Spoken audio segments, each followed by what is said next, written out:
हे good evening everyone. मैं सत्यम तिवारी आप सभी का स्वागत करता हूं। तो देखो यहाँ पे साल 2026 में बहुत सारी ऐसी अपडेट्स जो है न्यू निकल के आ रही है। यहाँ पे जो है उड़ीसा पब्लिक सर्विस कमीशन है, इन्होंने एक यहाँ पे न्यू जो है रिक्रूटमेंट रिलीज करी हुई है। ऑलरेडी आप इनकी साइट पर विजिट करके देखो, मैं लिंक आपको डिस्क्रिप्शन में प्रोवाइड करा दूंगा।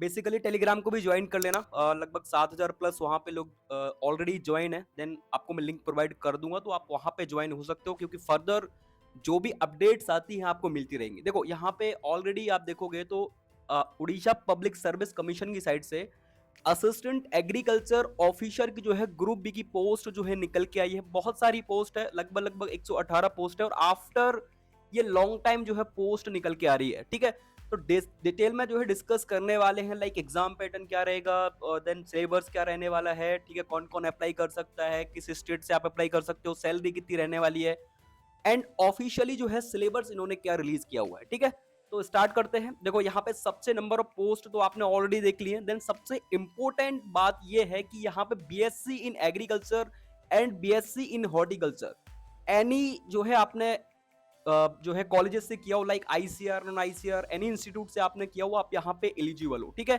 सबसे इंपॉर्टेंट यहाँ पे एज लिमिट की बात करूं तो 80 जो है 21 आपकी मिनिमम, देन मैक्सिमम 42 अगर आपकी एज है, देन आप यहाँ पे अप्लाई कर सकते हो। जो है एग्जामिनेशन फीस की बात करूं तो 700 रुपए आपको पर मंथ लगने वाली है, सॉरी 700 रुपए आपको पर एप्लीकेशन फीस लगने वाली है। देन सबसे इंपॉर्टेंट बात कि यहाँ पे अदर स्टेट के स्टूडेंट्स एलिजिबल हैं, लेकिन बशर्ते क्या है कि इनका 10th जो है आपका उड़ीसा से कंपलसरी होना चाहिए। ठीक है, देन आप यहाँ पे देखोगे नीचे स्क्रॉल करते हुए आओगे तो एग्जाम पैटर्न की बात करूं मैं तो सबसे बेसिक एग्जाम पैटर्न है। क्या है कि आपका एमसीक्यू बेस्ड यहाँ पे पेपर होने वाला है, देन आपका पर्सनल जो है टेस्ट होगा, देन इंटरव्यू। ठीक है, वही इंटरव्यू टाइप का आपका होगा। इसके बेसिस पर आपकी फाइनल जो है मेरिट लिस्ट बनेगी, देन इसके बाद आपका सिलेक्शन होगा। ठीक है, आप नीचे स्क्रॉल करते हो आगे तो आप यहाँ पे देख सकते हो, इन्होंने प्रॉपर कैटेगरी वाइज जो है पोस्ट का डिवाइडेशन किया हुआ है, जिसमें सबसे जो है मैं जनरल की बात करूं तो लगभग 61 पोस्ट है। देन जो है एससी एसटी कैटेगरी का आपको ऑलरेडी यहाँ पे डिवाइडेशन दिख रहा है।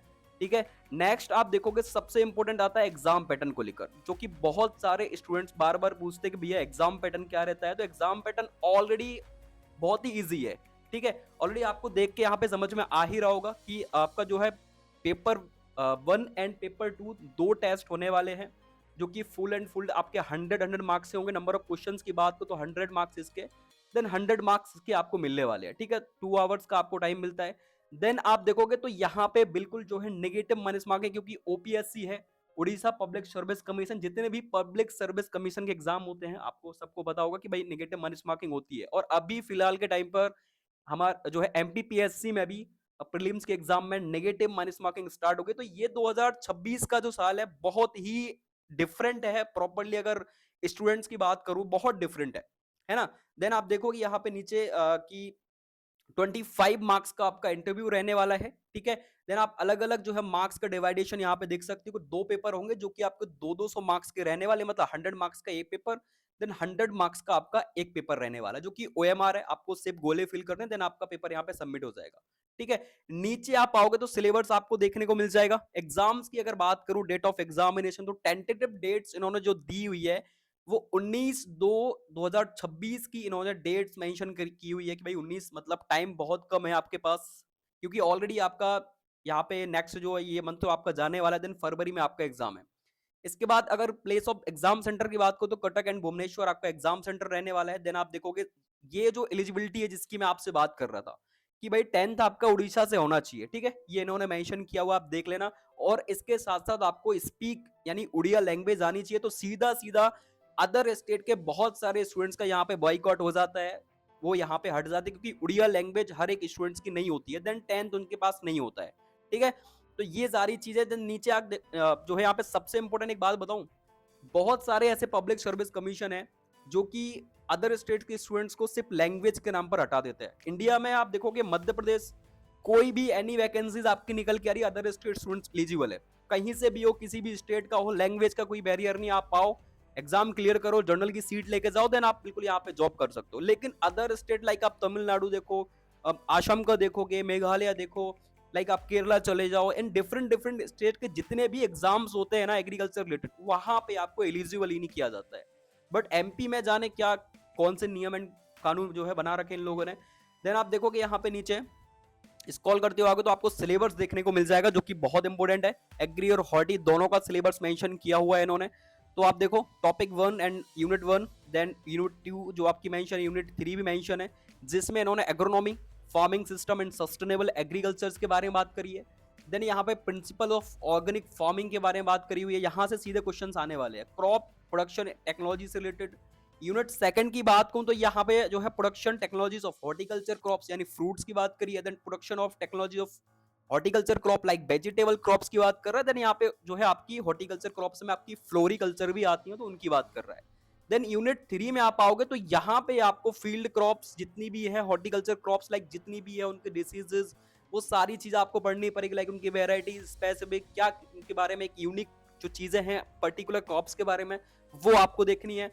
देन मैं एंटोमोलॉजी की बात करूं तो यहाँ पे एंटोमोलॉजी से भी क्वेश्चंस आपके आने वाले हैं। नेमेटोलॉजी यानी सूत्रकृमि विज्ञान जो आपका होता है, वहां से भी क्वेश्चंस को ये पिक करने वाला है। देन टॉपिक की बात करूं तो इसके साथ साथ और देखोगे आप तो एग्रीकल्चर, सेरिकल्चर, मतलब ओवरऑल पूरा एग्रीकल्चर का कंट्रीब्यूशन है इसमें, ठीक है। Then agrometeorology and climatic changes and forestry, ये सारे क्वेश्चंस आपके मेंशन किए हुए हैं, जो पर्टिकुलरली आप देखोगे अलग अलग इन्होंने पार्ट ए और पार्ट बी दोनों का सिलेबस जो है दिया हुआ है, ठीक है। तो देखो बिल्कुल डिफिकल्ट पेपर होने वाला है, क्योंकि जब भी मतलब जितनी बार भी मैंने अभी तक देखा है कि जो उड़ीसा पब्लिक सर्विस कमीशन के एओ के पेपर रहे, क्वेश्चन बहुत ही नेक्स्ट लेवल यहाँ पे देखने को मिले हैं, ठीक है। तो ऐसा तो नहीं है बिल्कुल इजीएस्ट क्वेश्चन होने वाले, क्वेश्चन बहुत डिफिकल्ट होते हैं। लाइक आप कभी तमिलनाडु जो है जो एग्जाम्स होता है आपका एओ का, आप कभी उनका भी पेपर उठा के देखोगे और यहाँ पे एमपी स्टेट का कभी पेपर उठा के देखो तो बहुत जमीन आसमान का अंतर देखने को मिलता है। और वहां पे क्वेश्चंस का लेवल बहुत डिफरेंट है, बहुत डीप क्वेश्चन पूछता है। तो पेपर जो है यहाँ पे आसान नहीं होने वाला है, part A and part B दोनों आप देख लो, ठीक है। यहाँ पे जो भी आप अपनी ग्रेजुएशन में पढ़ रहे हो वो सारी चीजें मेंशन है, आप देख लो। आप ग्रेजुएशन में एग्रीकल्चर हेरिटेज के बारे में पढ़ते हो तो बिल्कुल यहाँ पे हेरिटेज पूछेगा। फार्मर एम्पावर स्कीम्स के बारे में आपसे जस्ट क्वेश्चन आस्क करेगा। Fundamentals of agriculture extension education, agriculture economics, fundamentals of statics methods, agri business management, agriculture marketing and trade prices बहुत इंपॉर्टेंट है, ये आजकल इतना ज्यादा पेपर में पूछ रहा है ना। लाइक ये एग्री बिजनेस और आपका एग्रीकल्चर मार्केटिंग और एग्रीकल्चर इकोनॉमिक्स बहुत ज्यादा पेपर में ब्रॉडली यहाँ से क्वेश्चंस देखने को मिल रहे हैं। देन आप देखो कि यहाँ पे principle of seed technology, then genetics and plant breeding, then introduction of crop physiology, then इसके साथ साथ आपका जियो इन्फॉर्मेटिक एंड न्यू जो है नैनो टेक्नोलॉजी से क्वेश्चंस पूछने वाला है। ये तो बहुत कम क्वेश्चंस पूछेगा।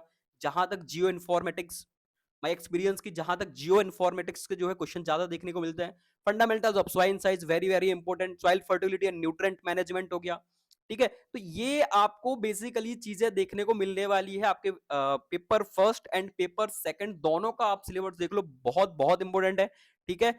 तो ये असिस्टेंट एग्रीकल्चर ऑफिसर का फाइनली बहुत सारी वैकेंसीज इस बार जो है उड़ीसा पब्लिक सर्विस कमीशन ने निकाली। अभी जस्ट आपने देखा होगा कि फूड सेफ्टी ऑफिसर की वैकेंसी निकाली, तो ओपीएससी ने भरमार कर रखी है इस बार, ठीक है।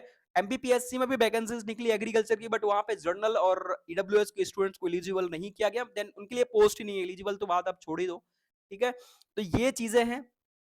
फर्दर ये साल बहुत अच्छा रहने वाला है, पोस्ट भले ही कम आ रही है बट साल बहुत अच्छा है, क्योंकि शुरुआत के टाइम पर डिफरेंट डिफरेंट स्टेट में, लाइक अभी आपने देखा होगा महाराष्ट्र में भी फूड सेफ्टी ऑफिसर की वैकेंसी निकल के आई है। देन अभी कुछ और स्टेट्स ऐसे हैं जिनमें जो है वैकेंसीज अभी बाकी है। सेंट्रल फूड सेफ्टी ऑफिसर आज नहीं तो कल वो भी वैकेंसीज कहीं ना कहीं देखने को मिल जाएगी आपको, ठीक है। तो ये पोस्ट है और ये सारी चीजें, बाकी लिंक आपको डिस्क्रिप्शन में मैं प्रोवाइड करा दूंगा, कैसे क्या अप्लाई करना है वो आप यहाँ पे अप्लाई कर लीजिएगा, ठीक है। देन कोई भी डाउट्स आता है तो कमेंट बॉक्स ओपन है, आप आस्क कर लेना। बाकी चैनल को जरूर सब्सक्राइब कर लेना, क्योंकि फर्दर जितनी भी इंपॉर्टेंट और अपडेट्स आती है मैं आपको प्रोवाइड कराता हूँ, और जेन्युइन और ऑथेंटिक कंटेंट आपको हमारे चैनल पर मिलता है। तो रिक्वेस्ट है उसको सब्सक्राइब कर लेना। बाकी मिलते हैं नेक्स्ट अपडेट के साथ। Bye bye, tata and take care, और जय हिंद, जय भारत, वंदे मातरम।